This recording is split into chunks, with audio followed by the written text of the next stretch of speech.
C'est le cauchemar de tout habitant. Quelques jours ou même une heure d'absence et un cambrioleur qui en profite pour s'introduire. Mireille sait de quoi il s'agit, elle qui l'a vécu à plusieurs reprises, comme nombre de ses voisins. On nous a crocheté la porte d'entrée, on est entré aussi avec une clé quand on avait une ancienne porte de garage, mais qui était assez facile d'accès à l'époque. C'était les anciennes portes, donc là on a changé aussi.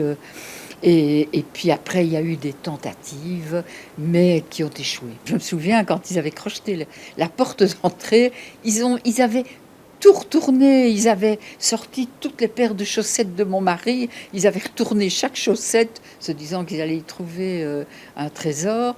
Et ça, c'est vraiment très dérangeant.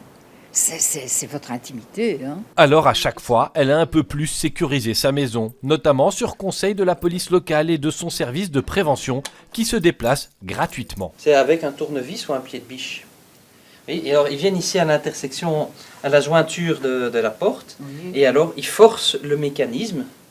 Et alors, ils font sauter tous les points d'ancrage du mécanisme. L'idée générale, éviter tout signe d'absence, simuler une présence et mettre en place tout ce qui retardera l'intrusion. Un cambrioleur, lui, il a un petit timer en tête et statistiquement, c'est 5 minutes pour un cambriolage. 5 minutes, ça veut dire ouverture de la porte ou de la fenêtre, temps de fouille et sortie. Donc c'est 5 minutes. Ils vont d'abord, les pièces les plus visitées, c'est surtout les chambres et ensuite la salle de bain.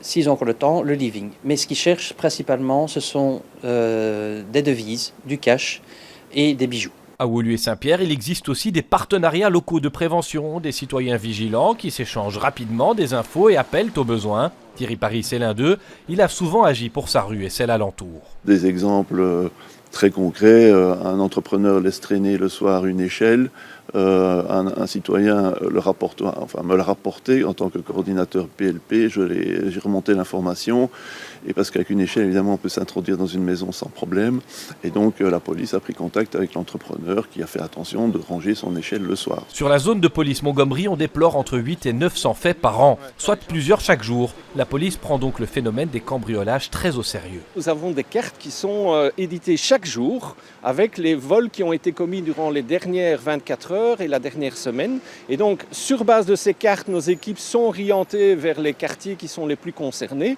Et cette orientation d'équipe, ça se fait à deux niveaux, soit des équipes de police bien reconnaissables avec le véhicule, avec le striping police, soit des équipes en civil qui patrouillent de manière discrète et qui vont contrôler des personnes avec un comportement suspect. La police appelle à signaler même les tentatives ratées pour mettre à jour les données et renforcer la surveillance des quartiers. Elle ajoute qu'en cas d'appel, ces équipes peuvent arriver en moins de 5 minutes et quadriller le quartier.